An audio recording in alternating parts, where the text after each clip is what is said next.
here and get bored. They need to go to a boring room. And then right after the boring room, they have to go to an all-black room where everybody's yelling at each other. And then they find something in the middle of that. And that's how they find their little place on this app. That's how I found my plane.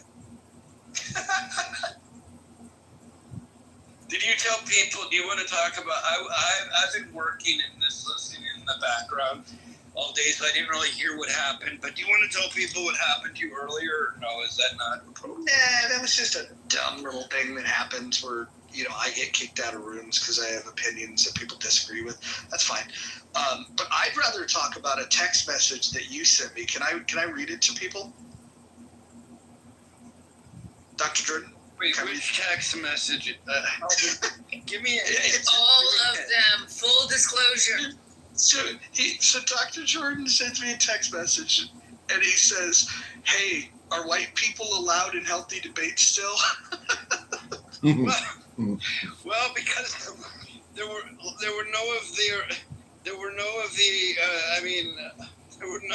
none of the original white people. There weren't even any of the original black people or colored people of color. There were no one I recognized. It's the only text message from Dr. Jordan that I didn't know how to respond to. I was just like, I read it multiple times, but I didn't know how to respond. I mean, I'm white passing. I should have said, are white passing people allowed in all the debates? On behalf of the colored people of color and teapot people, you are allowed in healthy debate. And I am unanimous.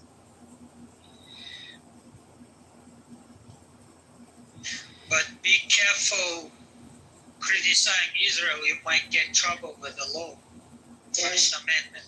As you fucking Facts. Hey, Kamiri, why would anybody want to wish any ill on Israel?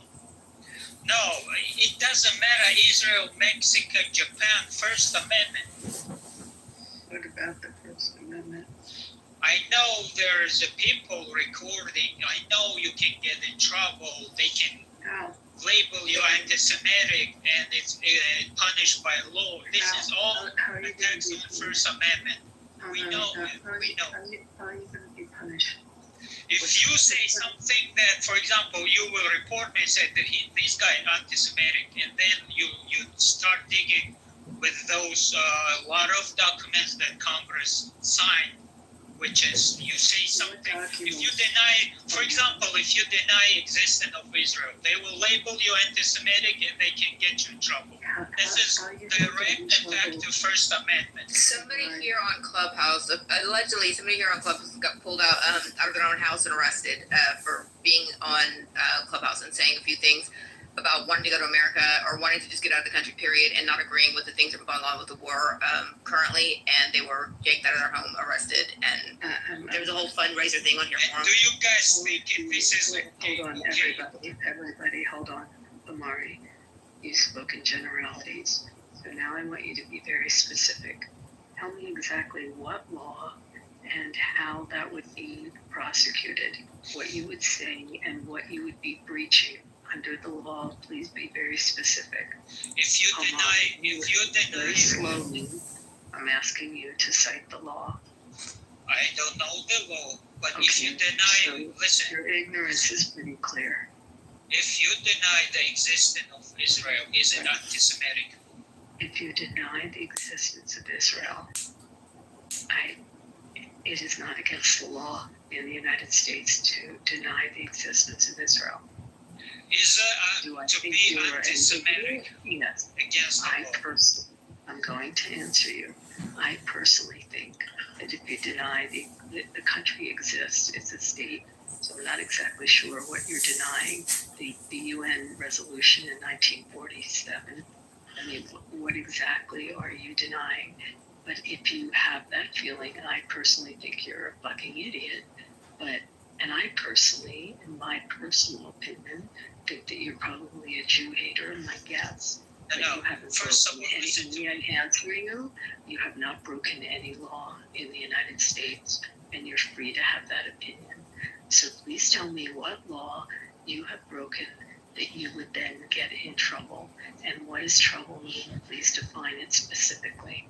No, I have to ask this question. You're the lawyer. I'm asking question, and if you could answer. For example, I'm not a Jew hater, but if I was, is it against the law? No. You can take your swastika and march in my neighborhood, and it's legal. Do you understand what I just said? You can walk around my neighborhood. You can walk around in front of Holocaust survivors with a swastika, and it is legal in the United States. So what are you talking about? But are you only referencing the United States, or are you talking about other countries? I'm Hillary Skokie. I'm referring to. The village of Skokie versus the white socialist party. You can look up the case, the very famous Supreme Court case.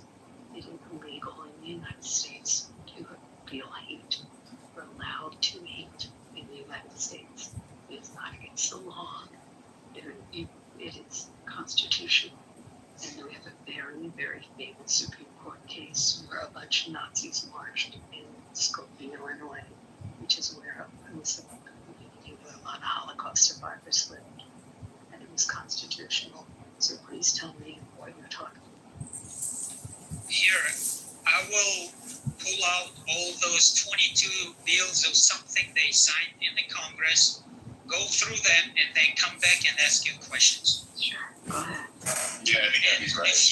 If you be genuine, do you know anything when you can get in trouble by just talking on that social? Yes, No. you can get in trouble if you have fighting words. If you threaten someone, you use fighting words, it's a crime.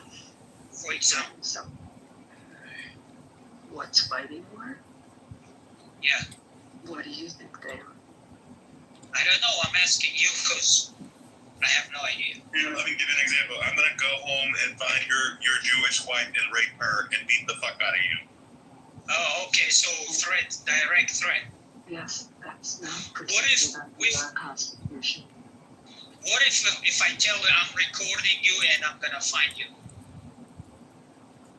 If it is credible as a threat, and you have the ability to do that, and I have imminent harm, then it could be something that would be considered a crime.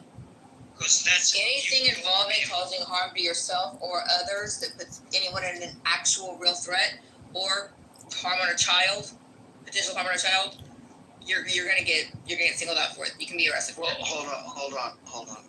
So the characteristics of fighting words, they usually are aimed at a specific individual. The speech must be so offensive that it would provoke an average person to retaliate immediately.